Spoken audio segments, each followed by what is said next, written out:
subax wanaagsan akhyaarta hawada nagala xidhiidha saacaddu waa 7 aroornimo oo gow ah waa maalin khamiis oo ay taariikhdu ku beegan tahay 24 bisha May ee sanadka 2018 qodobadan barnaamijka saaka idinku hayno waxaa ka mid ah Kuuriyada Koonfureed oo mar kale ku goodiday in ay dib uga baaraan dagayso ka qaybgalka kulanka Trump iyadoo fatahaadaha iyo daadadka badan ay ka dhacayaan dhulka Soomaalidana waxaan eegaynaa bal sida looga faa'iideysan karo raxmaadka Eebe iyo shirkadaha caruurta xanaaneeya ee ay Soomaalidu ku leeyihiin gobolka Minnesota ee dalka Mareykanka oo lagu eedeeyay in ay lacaga isdaba mariyaan kadibna argagixisada ku taageeraan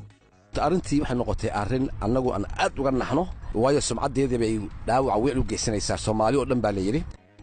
qodobadaas iyo kuwa kale oo Soomaalida iyo caalamka ku saabsan ayaad maqli doontaan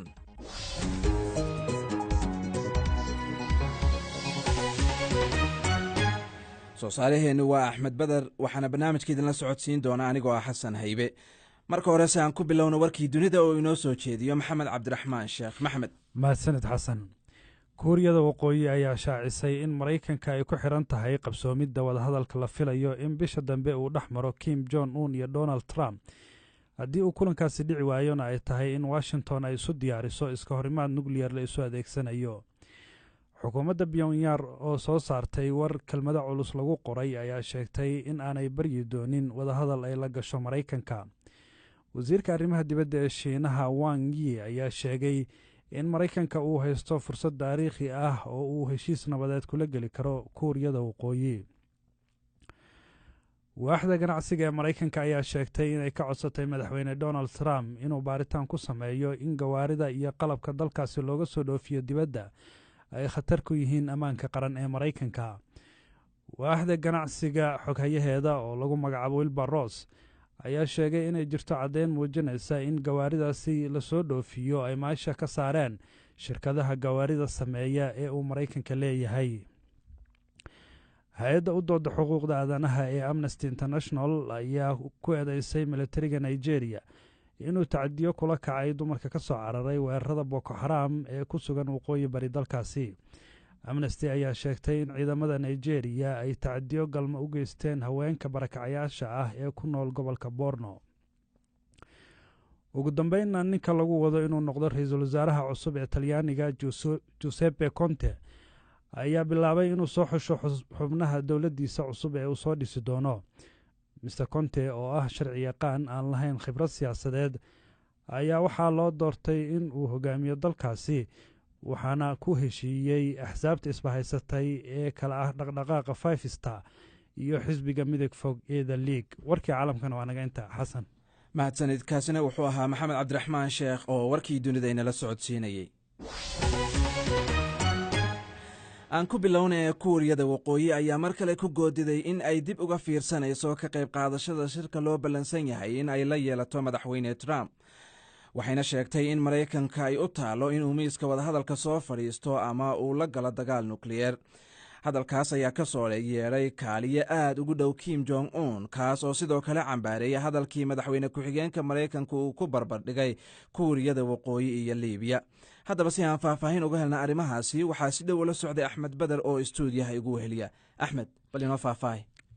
xasan wasiir ku-xigeenka arrimaha dibadda ee dalka Kuuriyada Waqooyi Joy Son ayaa bayaan luqad adag lagu qoray ku weeraray madaxweyne ku-xigeenka dalka Mareykanka Mike Pence wasiirku waxa uu ku tilmaamay madaxweyne ku-xigeenka in uu yahay siyaasi been abuur taasi oo ku saabsanayd hadal dhawaan uu Mr. Pence u waramayay TV-ga Fox News uu Kuuriyada Waqooyi markaasi la barbardhigay Liibiya Joy ayaa sheegay in Mareykanka ay imika u taalo in labada dhinac ay isu imanayaan iyo in markaasi ay iska horimaad dhanka nuclearka ay sameynayaan xasan waxa xusid mudan in Kuuriyada Waqooyi hadalkani ka soo yeeray ama waxa ka careysiyay ay tahay in laba mas'uul oo Mareykanka ka tirsan labadaba oo ahna markaasi madax sarsare ay Liibiya la barbardhigeen Kuuriyada Waqooyi mar wuxuu hadalkaasi ka soo yeeray John Bolton oo isagu ah la taliyaha dhanka ammaanka ee aqalka cad mar kale ayaa xasan waxa uu Mr. Pence isaguna uga digay Kuuriyada Waqooyi in ugu dambeyntii in markaasi Liibiya haddii aysan heshiis aysan la garin Kuuriyada Waqooyi Mareykanka ay ku dambeyn doonto halkii Liibiya ay ku dambeysay waxa xusid mudan in Muammar al-Qadaafi isaga xilligaasi uu ka tala baxay hubka nuclearka taasi uu ku bedeshay kaalmo dhaqaale balse xukunka laga tuuray waxa uuna ugu dambeyntii ku dhintay gacanta mucaaradkii ka soo horjeeday. axmed oo arrintan caalamka ayaa si dhow isha ugu hayay, marka ma jiraa dal arrintan soo farageliya ama ka hadlayba? shiinaha oo lagu tilmaamo inuu yahay dalka ugu dhow kuuriyada waqooyi ayaa ka hadlay. wasiirka arrimaha dibadda ee shiinaha ayaa xasan waxa ugu baaqay maraykanka in ay taariikh sameeyaan oo ay heshiis nabadeed la galaan kuuriyada waqooyi. Wang Yi ayaa hadalkan ka jeediyay xasan Washington oo shir jaraa'id ay si wada jira ugu qabteen dhigiisa maraykanka Mike Pence. waxaan u sheegay saaxiibadeenna maraykanka in haddii ay doonayaan in dhibaatada ay xaliyaan wakhtigeeda hadda la joogo. waxaan kaloo u sheegay in haddii ay doonayaan nabad wakhtigeeda hadda la joogo, iyo in haddii ay doonayaan inay taariikhda xusto wakhtigeeda hadda la joogo. waa hagaag intaas haddii aan kaga gudubno warbixintii kuuriyada waqooyi ee axmed bader inala socodsiinayna dhegeystayaal. arrintaasi dhegeystayaal ayaa aragtidooda facebook kaga soo dhiibtay. dhegeystahan wuxuu yidhi magacaygu waa iid qaasim warsame oo ka soo qoraya magaalada burco. hadalkaa ka soo yeeray kuuriyada waqooyi aad baan u soo dhoweynayaa, sababtoo ah trump daacad kama aha kulanka uu la leeyahay dhigiisa kuuriyada waqooyi. dhegeysto kaleeto oo lagu magacaabo liibaan maxamed shirwac oo ku nool muqdishona wuxuu yidhi hadalka ka soo yeeray kuuriyada koonfureed runtii waa mid aan waxba soo kordhinaysanin. haddiise uu dhaco kulankaasi xasillooni ayuu ka abuuri doonaa gobolka, waxaana labada dhinac aan ugu baaqayaa in ay ka dhabeeyaan kulankaasi. haddii aan intaas kaga gudubno dhegaystayaal, markana bal aan u weecanno war goordhowna soo gaaray. dagaal culus ayaa lagu soo warramayaa in uu goordhow dib uga bilowday deegaanka tukaraq ee gobolka sool, halkaas oo ay dhowaan ku dagaalameen ciidamada puntland iyo kuwa jamhuuriyadda iskeed ugu dhawaaqamday madax bannaanida ee somalilan. taliyaha guud ee ciidamada milatariga somalilan sarreeya gaas nuux ismaaciil taani ayaa goordhoweyd b b c da u xaqiijiyey in uu dagaalku saaka dib uga bilowday. waxa uuna ku eedeeyey ciidamada puntland in ay weerar ku soo qaadeen fadhiisimada ciidamada somalilan. ilaa iyo hadda wax war ah kama hayno dhanka puntland. wixii ka soo kordha warkaasina waxaad kala socon doontaan baraheenna internetka iyo idaacadaha dambe. haddii aan intaas kaga gudubnana,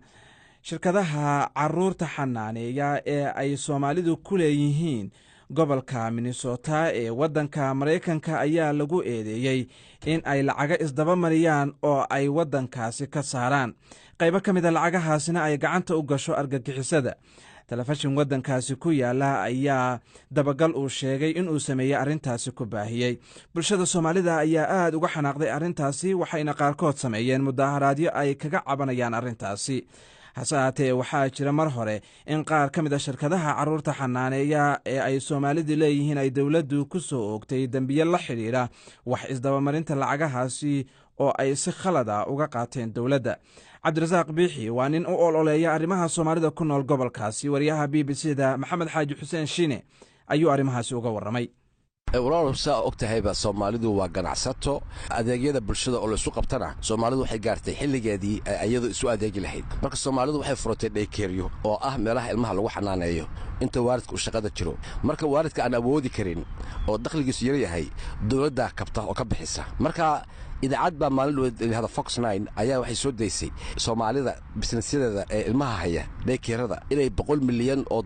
ay ka xadeen dowlad oo ilmo aan jirin ay sheegtaan. $100 milyanna in laga saaro eeraboorka iyadoo kaash ah. meesha aadaba qayb ka mid ah ay soomaalidu siiso ICC alqaacida. ayagu waxay soo xiganayaan 2 qof, nin detective ahaan jiray, police ahaan jiray oo jooga Seattle, iyo mid kale oo meeshan jooga oo qaybta ilmaha u shaqayn jiray dowladda gobolka hay'adda qaabilsan inay ay kontrolsho dhaykeerada iyo lacagaha la siinayo. kaas oo shaqada laga eriyey oo dambi kore u galay ah. qofka labaadna waa nin askari ahaan jiray. marka waxay ku tirsaa arrintii waxay noqotay arrin annagu aan aad uga naxno, waayo sumcadeedii bay dhaawac weyn u geysanaysaa Soomaali oo dhan baa la yiri. midda labaad ee dowladda laftigeedii waxa noo hadlay dadkii aan dooranay ay ka mid tahay xildhibaan Ilhaan, Congressman Keith Ellison iyo mid kale oo xildhibaan oo wasiyaal jooga. waxay yiraahdeen war lacagahan ay sheegaysaan oo la diro Soomaalidu dirto waa lacagii xawilaada oo shacabka shaqaystahay Soomaalidu ay dadkooda u dirsadaan oo Soomaaliya lacagahaas weligeed u diri jirnay. farqa hadda jira waxa weeye bangiyada ayaan awal marin jirnay, bangiyadii baa lacagaha naga joojiyey, dowladda la fariistay. dowladda dhexe waxay ogolaa lacagta kaashka in la qaadi karo si Dubai loo geeyo xarunta xawaaladaha ah oo inta alle intii aan sheegayno oo aan oranayno maanta $5 milyan baan wadaa oo kaasha. foom baad ku qoraysaa diyaaradaada la fuulaysaa marka lacagta ay u bedeleen in dawladda laga xaday oo kaash loo qaado waxa walaadayadii annagoo aan shaqaysanay dadka Soomaalida daaharaadaya ama cabashada samaynaya ee idinku aad ka mid tihiin maxay dadku ka cabanayaan dadku waxay ka cabanayaan marka la yiraahdo Soomaalida business-keedu dhan waa tuugo lacag bay dawladda ka xadaan waa dambi weyn sumcadeeda waxbay u dhamaysaa shaqo la'aan bay noo keenaysaa xiriirka bulshada aan ka midnahay baan ka takornaanaynaa waa wax lagu degdegay oo aan laga fiirsan oo aan baaritaan lagu samayn waxaana dawlad maaha waxaasaan tiri dawladdii baa difaacaysa waxay leedahay war lacagta la dhunsaday sideedaba ilaa waagi bisirsadaan la furay 4 milyan iyo 600 kun weeye 100 milyan ma aha barnaamijku 100 milyan ma dhamma laakiin soo ma jirto sidaas telefishinka uu sheegayo in dad Soomaaliyeed oo shirkadahan caruurta xanaaneeya leh ee la xiray oo lagu eedeeyay inay lacaga isdaba mariyeen oo ilaa 10 gaariya horta waa runta waa ay jirtaa shirkaduhu waa badan yihiin boqolaal bay gaarayaan laakiin waxa la xiray ama 10 ama 8 ma dhamma shirkadaha la eedeeyay kuwaasna wali qaarkood baa la xukumay qaarna wali lama xukumin qaarna wali waa shaqaynayaan haddana dawladdu waxay qaratay 10 kale oo shirkadood inay baaritaan ku hayso shirkada haddii la baarayo macnaheedu ma ahan inay dambiile tahay ilaa maxkamaddu ku cadayso cadeyn la keeno marka annagu laftigiiyo waa dhaleeceynayna wixii dawladda wax ka xada ama ilmaha wax lagu qabanayay laakiin waxaan kaloo dhaleeceynayna ganacsi dhan oo ummadda Soomaaliyeed ka shaqeyso in kulligiis oo dhan iyo Soomaali sumcadeeda lagu cayaaro la faquuqo idinka waxa la ku eedeynayaa oo leeyahay Soomaalidu waa board isku qarin waxaas ay la mudaaraadayaan ay cabashada la jeedinayaan baaritaanadaas ay dawladdu wadada ay ka hordhacayaan ma jirto marka ummad dhan oo muslima oo madow ah oo immigrant ah oo waxyaabo badan isugu darsameen xilliga dalku xun yahay in si sahlan loo ceebeeyo oo ummadda dhan laga hor keeno taas dhibaatooyin bay waxay u geysanaysaa tayada waxbarashada ilmahayaga kaasina wuxuu ahaa cabdirasaaq biixi oo u ololeeya arrimaha Soomaalida ku nool gobolka Minnesota ee dalka Mareykanka wariyaha BBC-da Maxamed Xaaji Xuseen Shiin ayuu u waramayay BBC waxaad ka heli kartaa wararkii ugu dambeeyay ee Soomaaliya iyo caalamka oo dhan maalin walba waa hagaag dhageystayaal waxaa inoo soo socotaa warbixin ku saabsan dalka Gaana oo u muuqda in uu hormuud u yahay qaabka cudurka duumada loola dagaalamo marka horese waxaa maalmihii la soo dhaafay aad loo hadalhayay hadal ka soo baxay wasiirka arrimaha socdaalka ee dalka Denmark iyada oo si weyn loo cambaareeyay kadib markii ay ku baaqday in muslimiinta dalkeeda ay ka baaqsadaan shaqada xilliga bisha barakeysan ee Ramadaan wasiiradda ayaa arrintan sabab uga dhigtay in ay dadka sooman ay khatar u horseedi karaan bulshada muslimiinta ku nool dalka Denmark ayaa hadalka wasiirka si weyn uga xumaaday haddaba muslimiinta guud ahaan iyo Soomaalida gaar ahaanba sida ay u arkaan hadalka wasiirka ayaa waxa aan ka wareysanay Maxamed Cabdulqaadir Dirir oo u ololeeya xuquuqda iyo isdhexgalka bulshooyinka wuxuu arrintaasi uga waramay Axmed Mursal Xuseen xaqiiqdii haddii horta aan ka warramo aad iyo aad ayaanu annagoo ku hadlayna magaca ururka xuquuqul insaanka ee waddanka Norway ka jira iyo Scandinavian-kaba waxaan aad u cambaaraynaynaa oo aan u aragnaa inay tahay kala faquuqaya dadka muslimiinta ah iyo dadka kaleeta ay la nool yihiin ee diimaha kala haysta mana ahan arrin muslimiintu ay soo dhaweysay Denmark waxa ku nool qiyaastii dad gaaraya 250 kun oo qof oo muslimiin ah marka arrintaa waa arrin aad u cusub waana arrin runtii khatarteeda leh saameyn doontana dawladaha dariska ah oo Danishka hormoodka u yahay Scandinavian-ka ay xisbiyadan waliba dhinaca midig ay aad u isticmaali doonaan mustaqbalka soo socda wasiirku waxa ay sheegtay in muslimiintu ay iska dhaafaan shaqooyinka inta lagu jiro bisha Ramadaan sababtuna ay ku sheegtay in ay soomayaan saacado dhaadheer ilaa 18 saacadood gaaraya marka maxaa arrintaas ku jaban haddii arrintu ay la xiriirto saacadahaas dhaadheer mursalow waxay kaga duwan tahay hadalku sidaas kaliya uma aysan dhigin hadalku waa siyaasadaysan yahay waxay u dhigtay in muslimiintu ay khatar ku yihiin bulshada inteeda kaleeto bisha Ramadaanka marka ay shaqaynayaan khatar gelin karaan noloshooda oo ay imaan karto waxyaalaha maaragtay meelaha shaqada ay dhibaatooyin ka dhacaan marka laba ciladoodba way leedahay cilada koowaad waxa waaye horta waxa lagu soo jeedinayaa inta kaleeto ee bulshada ah oo waxaad noqonaysaa qof ka soocan midda xigtana waxa weeye meelahan hadda ay ku andacoonayso leedahay khatar baa ka jira way ka hadleen already oo waxay yiraahdeen wax haba yaraatee mushkilada naguma hayaan muslimiin dadka sooman qaarkood waxay kaxeeyaan baabuurta waaweyn qaarna waxay ka shaqeeyaan cisbitaalada waxayna horseedi kartaabay tiri si ay wasiiraddu hadalka u dhigtay in ay bulshooyinka u horseedaan dhibaato marka arrintaas mid macquula miyaan ahayn maya ma aha waxayse macquul ku ahayn horta dhulkan waa dhul casriya dadku way yaqaanaan macnaha fitamiinada loo baahan yahay inay qaataan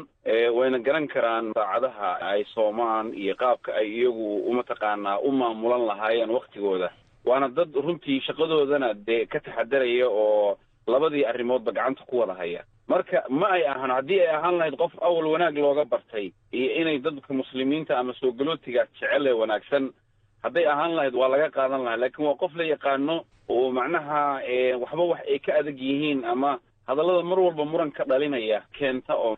soo dhex dhigta bulshada marka awal ba waxaa jira dhaqdhaqaaqyo macnaha ka socda dhankan Scandinavianka oo muslim nacayb ah ku salaysan marka marar badanna waa laga hadlay hadalka wasiirka ka soo yeeray soo ma noqon karo mid shakhsi ah maadaama xubno xisbigeeda ka tirsan ayba ka soo horjeesteen mursalow hadalka marka aad tidhaahdid oo uu banaanka u baxo ma aha keliya wasiiradda waxa weeye mawduucii waxaa la saarayaa focuska already waad arki doontaa mustaqbalka soo socda yurub meelo badan oo hadallada noocaas oo kaleta imaan doonaan oo yurub waa isku furan tahay iyo Scandinavianka dhulkan waa isku wada furan yihiin marka waa arrin cusub oo xadgudub ku ah diimaha qofka diintiisa isaga ikhtiyaarkiisa ayuu ku soomay qofkaani waxaana u banaynaya sharciga mar haddii uusan wax khalad ah shaqada gudaheeda u geysanin ama aysan ka imaanin kambaniyada dhinacooda cabasho waxay noqonaysaa arrin inay mataqaanaa ka timaado wasiir integration ama wasiir isdhexgalka bulshada loogu talagalay inay ka timaado arrimo noocaas oo kaleeto ana waxaad ka fahmi kartaa macnaha inuu yahay askarigii loo diray macnaha laga dhigay dhakhtarkoo kaleeto oo la yidhi waxaa lagaa rabaa inaad dhakhtarisid qofka bukaan marka kuma ay habboon wasiirada boosis ma aha keliya denmark meelo badan ayaa laga hadlay hadda helsinki oo kaleeto finland waa laga hadlay dadka muslimiinta ah norway annaga hadda joogno oo annaga hadda idinkeeda la hadlayna caalamka intiis kaletana waa laga wada cambaareeyey meelo badan waxaan rabnaa inaan arrintaa cambaarayno sababtoo arrintaa waxay furi doontaa wadooyin culus oo mataqaanaa ay imaanayso xorriyadda qofka labiskiisa diintiisa qofku wuxuu noqonayaa qof culays ku jira oo mar walba culays saaran yahay oo ku khasban inuu dhaqankan qaato oo dhaqankan ka guuro marka waa weerar weeye diimeed maxamed cabdulqaadir dirir oo u ololeeya xuquuqda iyo isdhexgalka bulshooyinka ayuu kaasi ahaa wuxuuna arrintaas uga warramayay axmed mursal xuseen waxaa inoo soo socdaa ciyaarihii wararkiisii marka horese deegaanada ay soomaalidu degtay ee ku yaalla geeska afrika waxaa muddooyinkii ugu dambeeyey soo maray abaaro isxigxiga oo galaaftay nolosha naf iyo maalba balse iminka waxaa gobolka ka da'aya roobab mahigaanaha oo sidoo kale geystay khasaarooyin badan su-aasha ay dad badan isweydiinayaan xilligan ayaa sida roobabka mahiigaanka ah iyo raxmaadkaas eebe ee xilligan da'aya looga faa'iidaysan karo si loogu baxsado xilliyada abaaraha maxamuud xaaji cilmi guure oo ah khabiir ka faallooda arrimaha deegaanka ayaa cabdixaafid cawil ismaaciil uga warramay sababta ay wakhtiyadan dambe fatahaaduhu u dhacaan marka uu roob do'o haddii aan gadaal u raacno taariikhdu waxyaabaha qaarkood waxay kuu sheegayaan arrimahan inay muddo dheer soo jireen xataa wakhtigii nabi nuux in ay jireen fatahaad nabi yuusuf wakhtigiisi in ay jireen abaaro oo wakii riyada markuu ku fasiraya 7 sano abaar iyo 7 sano barwaaqa ah marka waxaan wax hadda bilowday ma aha laakiin waxaa loo aaneeyaa inta badan xaalufinta deegaanka ayaa loo aaneeyaa inay keento roobabka oo sidii la rabay aanan u di'in xaalufka iyo soo noqnoqoshada abaaraha iyo daadadkan marka roobku da'o fatahaadtani miyay wada socdaan marka maxamuudow maya horta sideedaba roobku marka uu da'o dhulka haddii ay dhir ku goglan tahay ama geedgaab ama caws ku goglan yahay waxaa badanayso awoodda uu dhulka biyaha ku dhuuqi karo ayaa badanayso marka waxaa yaraanayo biyihii dhulka ku dul cararaya ayaa yaraanayo marka waxyaabaha fududeeyo fatahaadda waxaa ka mid a sida garoon diyaaradeed markii uu roob ku da'o waad garan kartaa biyuhu meelay ku istaagayaan male markii markaa mataqaana la qaawiyo ee dhirta laga qaado saas ayuu u ekaadaa ka ay roobabku da'aan dhulkiina uu xaalufsan yahay dhirtii la jaray ayay ahayd miya inay qayb ka qaadato in biyuhu roobka ay hoos u degaan waa sidaa u tiri qayb weyn ayay ka qaataan qayb muhiim ay weliba ka qaataan sababtoo ah biyuhu dhulka ayay galayaan markay galaanna waxa ay kordhinayaan biyaha ceelasha ah ayay kordhinayaan oo biyaha dhulka ku jira ayay kordhinayaan waana faa'iido waana sida loogu talagalay deegaanka inuu u shaqeeyo laakiin marka deegaanka laga qaado dhirta ama cawska overgrazing ay meesha noqoto meel iska qaawan waxaa imaanaysa haddana dhulka Soomaaliya wuxuu yahay dhul u samaysan nooc maaragtay kala sarreeyo oo biyuhu marka orod bay ku dhaafayaan marka laga reebo meelaha xeebaha u dhow sida shabeellada hoose iyo shabeellada dhexe iyo xeebaha inta u dhow marka laga reebo dhulka Soomaaliya intiisa badan uu janjeera kolka roobka maba ku hakanayaan haddii dhirta laga jaro markaa fatahaadihii baa imanaya dhulkan biyihii dul cararaya ee uu dhulkii waaye awood uu biyihii markaa ku qabsado saamayn inteeleg bay ku yeelanayaan in dhir iyo caws iyo dee gulaankii iyo dee dhirtii ay noqonay marka ay soo baxaan qayb weyn bay ku yeelanayaan sababtoo ah dhulka sidiisaba marka ay uu biyaha dhuuqo biyuhu qaar waxay noqonayaan hoos bay aadayaan oo marba marka ka dambayso waxay sii aadayaan hoos laakiin muddo 3 bilood ah waxay joogayaan meesha sare carradii bay qoynayaan oo carradii baa qoyaanka muddo ka dhamaanin laakiin hadduu dhulka qalalan yahay aanu dhiri waxba haysan biyuhu way ka dul gariirayaan oo 2 maalmood kadibna carradii way angegan tahay oo carradii ma ahay mid carradu markay angegan tahayna awood uma leh inay xajiso caws geedgaab iyo geedo kaleba ma xajin karto dabcan dee tiibooyinkan aan idhaahdee dabiiciga ah waa wax ilaahay wato subxaana wa tacaala qadar ilaahayna lama joojin karo marka maxaad isleedahay way ugu muhiimsan yihiin oo wax lagaga qaban karaa lagu yarayn karaa masiibooyinkaas hadda meeshayna hadda nala marayso Soomaaliya haddaan nahay meeshay nala marayso dalka Soomaaliya waxa weeye dhulkii oo la qaawiyey oo dadka reer miyiga aan dhaqan aanay u lahaa jirin inay geed abuuraan inay jaraan mooye kolka waxaad garan kartaa intaasoo sano oo 100 sano ayaana soo dhaaftay oo geed la jarayay kolka Soomaalida waxaan kula tali lahaa inay hadda qaataan fariintan ah nin kastoo Soomaali ah intuu nool yahay waa inuu abuuraa 100 geed fariintaas waa inay nin qof walba waa inuu qaato taa waxay keenaysaa in si degdeg ah dhaawacii dhulka hore u gaaray oo uga soo bogsoodo marka maxamuud aan ka dhex galo dhirtan la beerayo dhirtu waa dhowr nooc dhirna waa dhir daaqa oo xoolaha iyo deegaanka geeli iyo adhiga iyo lo'di ay daaqayaan dhirna waa dhir magaalo marka hawdko kale maxaa laga beeraya dhulka ay xooluhu degaan maxaa lagu la tacaalaya horto meelaha baadiyaha ah dhulka sidiisa waxaad u qabtaa inaan la lahayn dhulka markii dad ay leeyihiin ayaa la daryeelaa oo xirmo la sameeyaa oo aan la soo marin oo caws lagu abuuraa oo muxuu ah geedgaab lagu abuuraa oo iminka waxaa jira meelaha qaarkood waxaa loo yaqaanaa botany garden wax loo yaqaano ama dad baa sameeyey meel baad soo xiranaysaa waxaad ku abuuraysaa geedaha hareerahaada ka baxo idil baad ku abuuraysaa adigoo markaa u arkayo in aad dadka tusi karto inta geed ee hareeraha meelahaas ka baxo taa maba aan gaarin anaga weli laakiin dadka waxaan kula talin lahaa in ay maaragtay ay culays saaraan dhirtu waa halbowlaha cawska iyo geedgaabka ayay aad ugu baahan yihiin dadka reer miyiga ah in loogu goglo dhulka si dhulka ay markaa degan yihiin oo u noqdo mid adkaysi u leh muxuu ahaa abaaraha waayahay maxamuud ma odhan karnaa dowlad shacab waayeel dhalin rag iyo dumarba waa mas-uuliyad saaran arrintaasu waa mas-uuliyad wadareed baan odhan karaa kaasi wuxuu ahaa maxamuud xaaji cilmi guure oo ah khabiir ka faallooda arrimaha deegaanka wuxuuna u warramaya waryaha b b c da cabdixaafid cawil ismaaciil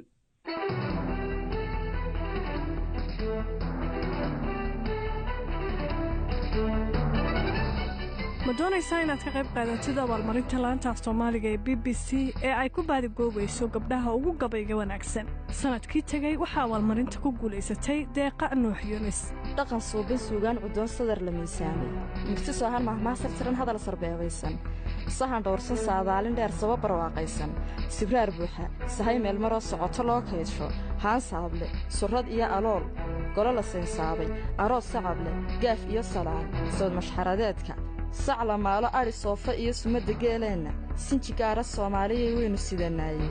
yaan la suufin waa sawracaan laga salguurayn haddaba waa la gaaray xilligaadii adigana ma tahay gabar da'deedu u dhaxayso 16 ilaa 35 jir abaalmarintan waxaad uga qayb qaadan kartaa gabay aad adigu laftirkaaga tirisay warbixinnada la xidhiidha arrintan sida looga qayb qaadan karo tartanka iyo weliba shuruudaha waxaad ka heli kartaa barteenna bbcsomali.com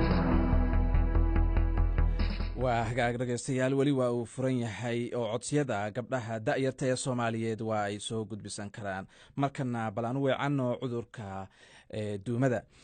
cudurka duumada ayaa ah mid ka mid ah cudurrada dadka badan ay ugu dhintaan caalamka waxuuna si gaar ah faraba'an ugu hayaa dalalka saxaraha afrika ka hooseeya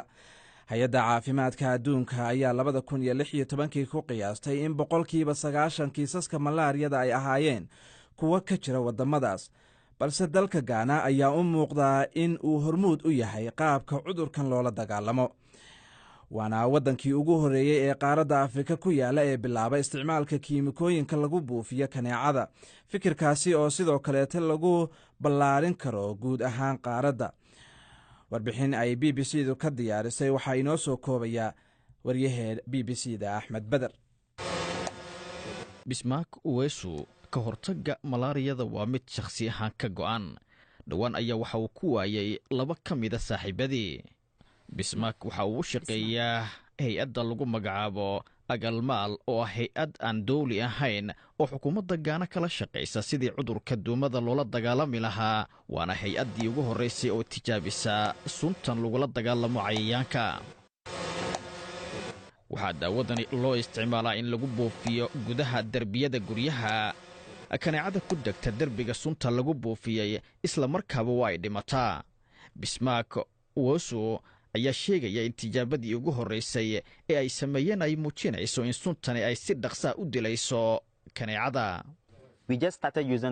kol dhow ayaan bilownay inaan isticmaalno muddo 3 maalmood ku kooban. waxaan ogaanay inay tahay mid waxtar weyn leh oo si degdega wax u disha. kaneecadu hore ayay ka dhimanaysaa marka lagu buufiyo. waxaan isleeyahay si wanaagsan ayay u shaqaynaysaa. cudurka duumada ayaa ah mid si joogta ugu adkaysta kiimikooyinka. tanina waa sababta ay kaneecada ka badbaada buufinta ay ugu gudbiso kuwa kale ee ay dhasho. khubarada ayaa rumaysan in kiimikadani cusub ee lagu magacaabo Sumi Shield Konton Waga ay waxtar badan leedahay. sanadii 2006 kadib markii la soo maray 2 sano oo suntani lagu buufinayo guryaha, isbitaalka magaaladani waxa ay dhaqaatiirtu sheegayaan in cudurka duumada uu heerkiisu uu si aad hoos ugu dhacay. waxa ay sheegeen in heerkiisu uu hoos u dhacay 75%. Paul Osei Bonsu ayaa waxa ay sheegtay in cudurka duumada uu dalka Gaana ku hayo dhibaato badan, isla markaana ay tahay in lala dagaalamo. cudurka duumadu culays badan ayuu ku hayaa dalkan markaad u eegto caalamka oo dhan. marka waa muhiim in dalka Gaana ay yeelato saamaynta ay cudurkaasi duumadu ku leedahay. inkastoo horumar laga gaaray dagaalka ka dhanka cudurka duumada ee dalka Gaana, ayaa haddana waxaa dalkani ka jira weli 5 milyan oo kiisas cudurka duumada, waxaana sanadkan soo dhaafnay u dhintay 500 oo qof. waxaa lagu wadaa in isticmaalka kiimikadani cusub ee lagula dagaalamayo kaneecada ay hoos u sii dhigi doonto tirada, iyada oo lagu wado in isticmaalka la gaarsiiyo guud ahaan dalka Gaana. aad iyo aad buu u mahadsan yahay Axmed Beder oo inala socodsiinayay warbixintaas ay b b c du ka diyaarisay cudurka duumada. markana haddii aan u weecanno dhanka ciyaaraha, tababarihii hore ee kooxda Chelsea Carlo Ancelotti ayaa loo magacaabay macallinka cusub ee kooxda Napoli oo ka dheesha horyaalka Talyaaniga. waxa uuna la saxiixday heshiis 3 sano ah. Ancelotti oo 58 jir ah ayaa xilka kala wareegaya Maurizio Sarri ayaa kala wareegay. Maurizio Sarri oo kooxdaasi u horseeday in ay ku dhammaysato kaalinta 2aad ee horyaalka Serie A ee xil ciyaareedkan hadda soo gabagaboobay. dhanka kalena kabtanka kooxda Liverpool Jordan Henderson ayaa sheegay in casharkii ay ka barteen guuldaradii finaalka Europa League ee sanadkii 2016 inuu sahlay in ay gaaraan finaalka horyaalada Yurub. waxa uu intaas ku daray in macallin Klopp uu wax badan ka bartay guuldaradii, ayna si weyn isugu diyaarinayaan kulanka kala baxa ah ee ay Sabtida la dheeli doonaan kooxda Real Madrid. idaacaddii intaas ayaan ku soo gabagabaynaynaa. Axmed Beder ayaa soo saaray. sidaa iyo nabadgelyo.